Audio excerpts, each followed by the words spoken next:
በመዳም አስቤዛ ሁል ጊዜ ንትርክ አይደብርም? ኧረ ተው ተው። ለመዳሞች ታማኝ ሁኑ። ታማኝ ከሆናችሁ እናንተም በህይወታችሁ በጣም ደስተኛ ትሆናላችሁ። በስራችሁ ደስተኛ ትሆናላችሁ። ምግባችሁን በሰዓት ብሉ። እንዴ ሰው ካልተመገበ እንዴ ማሽን እኮ አይደላችሁም። ሰው ሳይበላ እንዴት ማሽን አይደላችሁ? አሰላሙ አለይኩም ወራህመቱላሂ ወበረካቱ። ውድና የተከበራችሁ የሙኒማ ተመልካቾቼ እንዴት ናችሁልኝ? አልሐምዱሊላህ እኔ ሰላም ነኝ። ዛሬ እንግዲህ አንድ ወሳኝ የሆነ ቪዲዮ ይዤላችሁ መጥቻለሁ። ሚጣየና ነው። በነገራችን ላይ ሚጣ እንዴት ነው ኒቃብ አድርጎ ልጅ ማዘል ያምራል አይደል? እና ባይ ዛሬ ምንድነው ብላችሁ የመጣሁት ዛሬ ማለት ነው ለመዳም ቅመሞች በጣም ወሳኝ የሆነ ቪዲዮ ነው ይዤ የመጣሁት። እናንተም እንደምትወዱት ተስፋ አለኝ። ብቻ ቪዲዮውን ላይክ፣ ሼር ያደረጋችሁ ለብዙ እህቶቻችን እንዲደርስ አድርጉ። እናንተም ምንድነው መዳም ቤት ለምትሰሩ እህቶቻችን ማለት ነው ለጠባሆቹ እንዲሁም ለጽዳት ለሚሰሩትም ማለት ነው ለጠባሆቹ የሚለው ነገር ምንድነው? እባካችሁን በመዳም አስቤዛ እህቶቻችሁ ጋር አትጣሉ። የጽዳት ሰራተኞቹን እህቶቻችሁን አትጣሉ። በቃ መዳም ትቆጣኛለች፣ ይሄን አትሰሪም፣ ይሄን አትበይም አትበሏቸው። በመዳም አስቤዛ እንደ የሆናችሁ ቤታችሁ ውስጥ እንግድነት ቢመጣ እንዴት ነው የምትሉት? በጣም ያሳዝናል። እናም ማለት ነው ለጽዳት ሰራተኞች ደግሞ የምለው ጽዳት ስንሰራ ቆይተን እንዴት ምግብ ሳታኖሪልኝ ምናምን አትበሏቸው። ለመዳም ልትቀልብ ነው አንቺን። ከስንቱ ትሆናለች እቺ ልጅ። ለጽዳት ሰራተኞቹ የምለው ማለት ነው ራሳችሁን ካድሙ። ጽዳታችሁን ስጨርሱ ራሳችሁ ሰርታችሁ የምትፈልጉትን ነገር ተመገቡ። እሷ እኮ ስንት ኃላፊነት አለባት። የመዳሞቹ፣ የልጆቹ፣ የባልዮ ስንት በተለይ አንዳንድ ቤት 3-4 መዳም ነው የሚኖረውና እነዛ ሁሉ በየፋቸው ነው የሚያዟት። እነዛ ሁሉ ሰርታ ለሰራተኛ ሳትሰሪ መባል የለባትም ጠባኋቴ ማለት ነው። አንቺ ጠባኋቴ ደግሞ በመዳም አስቤዛ በመዳም መቃዲ ወይም ማለት ነው አትጣይ። አይ የት ሄደ የምትለኝ እኔን ነው የምትጠይቀኝ እኔን ነው። እኔ ኃላፊነቱ የምግብ ኃላፊነቱ እኔ ላይ እስከሆነ ድረስ ተጠያቂዋ እኔ ነኝ። ይሄን አትበይም፣ እንቁላል አትሰሪም፣ ወተት አትጠጭም አትበይ። ትብላ እንዴ ተጣጣ። እና ምንድነው ለማለት የፈለኩት ብዙ ነገር እኔ ስላጋጠመኝ ነው ስለኖርኩበት ምግብ ስራውንም የጽዳት ስራውንም ሁሉንም ስለኖርኩበት ነው። እና እኔ ምግብ እንዲሰራ ሲጀመር የገፋፋኝ ነገር ቢኖር የምግብ ሰራተኛዋ አብራኝ የምትሰራው በጣም ምግብ ትደብቅብኝ ነበር። የሆነ ነገር ሰርቼ ልበላ ስል እንዴ ምን ነው የምትጠይቀኝ መዳም አትስሪ እያለች እንጣላ ነበር በዚህ ጉዳይ ማለት ነው። እኔ ግን አልመለስላትም። በነገራችን ላይ ሂደሽ ለመዳሟ ነገሪያት በላችሁ በያት ተጠይቀኝ በላች ጠጣች ብላ ከተቆጣች የኔ መብላት ካስከፋት ታውጣኝ ነው የምላት። እና እነሱም ሄደው አይናገሩም።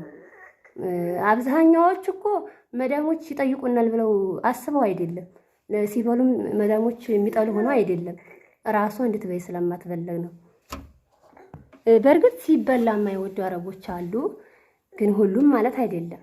አብዛኛዎቹ ግን በመዳሞች አመሃኛሉ፣ በአሰሪዎች አመሃኛሉ እንጂ እነሱ ናቸው ስትበሉ የማይወዱት ጠባኾቹ ማለት ነው። የራሳችንን ዜጋ ጭምር እኮ ናቸው፣ ሌሎቹ ብቻ አይደሉም። እና ወደ ምግብ መስራት እንዲገፋፋ ያደረገኝ እኔ ይሄ ነገር ስለሆነ ውስጤ ስላለ ነው።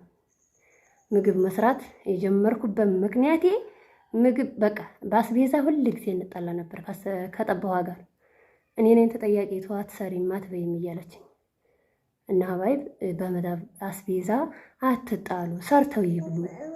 ሳይበላ እንዴት ማሽናቸው እንዴት ነው መስራት የሚችሉት ሳይመገቡ? የጽዳት ሰራተኛዋ ፎቅ ታህት እያለች ስታጸዳ የምግብ ሰራተኛዋ እንክት አርጋ ትበላና አይ ይሄንን ሰራተኛ ሲበላ አትወድም መዳም ትቆጣለች። ለራሷ እኮ በልታለች። የጽዳት ሰራተኛዋን ነው የምትከለክለው። ይሄ መሆን የለበትም። አንቺም የጽዳት ሰራተኛዋ እህቴ ጽዳት ስታጸጂ ቆይተሽ እሷ ብዙ ኃላፊነት ያለባት ልትሆን ትችላለች። በእርግጥ ሁሉ ቤት አንድ አይደለም። አንዳንድ ቤት የምግብ ሰራተኞቹ ስራ ይበዛባቸዋል። አንዳንድ ቤት ደግሞ የጽዳት ሰራተኞቹ ስራ ይበዛባቸዋል፣ የምግቡ ቀላል ይሆናል። እንደዛ ከሆነ ተረዳድታችሁ የምግብ ሰራተኛዋ ስራ የማይበዛብሽ ከሆነ ጽዳት ሰራተኛዋ ስትለፋ አርፍዳ ስትመጣ ቁርስ ሰርተሽ ብትጠብቂያት መልካም ነው፣ ጥሩ ነገር ነው። የመልካም ስራ ትንሽ የለውም። አንቺም የጽዳት ሰራተኛዋ እንደዛው የምግብ ሰራተኛዋ ስራ የሚበዛባት ከሆነ አንቺ የማይበዛብሽ ከሆነ ጽዳትሽን ስጨርሽ እቃ በማጠብ እቃ በመሰተር እንዲሁም ሱፍራ በመዘርጋት ብታግዣ ምን ችግር አለው? እና ሀባይ ይህ የሚጣብቅ እያለች ነው ዛሬማ። ያ ዋናው አላማዬ ግን በቃ ተረዳዱ። ሁላችሁም ስደት በቃ በስደት ሆናችሁ ብላክስ እናንተ ያልተረዳዳችሁ ብላክስ እናንተ እኮ ልትረዳዱ ነው የሚገባው። ስደት ያገናኛችሁ በቃ ልትረዳዱ ነው የሚገባው፣ ልትተዛዘኑ ነው የሚገባው። እና ተረዳዱ። የምግቧም ሰራተኛ አትከልክይ፣ የመዳምን አስቤዛ ላለሁ የጽዳቷም እንደዛው ስራ የሚበዛባት ከሆነ የምግቧ ሰራተኛ ሳትሰሪልኝ ለኔ ሳታስቀምጭልኝ ለሰራተኛ ለምን አልሰራሽም ሻይ አላፈላሽም አትበያት። ስራ የሚበዛባት ከሆነ ራስሽን ካድሚ እላለሁ። አንቺም ሰርታ እንድትበላ ፍቀጅላት፣ አትከልክይ እላለሁኝ። ያው ከዚህ በተጨማሪ የምለው ለመዳሞች በቃ ታማኝ ሁኑ። ታማኝ ካልሆናችሁ መቼም እናንተም ደስተኛ ልትሆኑ አትችሉም። ምንድነው ታማኝ ሆኑ ስላችሁ የሆነ በቃ ሐቀኛ ሆኑ፣ ውሸታም አትሆኑ። የሆነ ነገር አድርጋችሁ አላደረግንም አትበሉ። ያን ነገር የምትሉ ከሆነ መቼም በመዳሞች ልትወደዱ አትችሉም፣ መቼም ማለት ነው። እናንተም ደስተኛ አትሆኑ። ስለዚህ ታማኝ ሆኑ፣ ሐቀኛ ሆኑ። እህቶቻችን ተዛዘኑ። የጽዳቶቹም የምግቦቹም ተዛዘኑ፣ ተሳሰቡ ነው የምለው።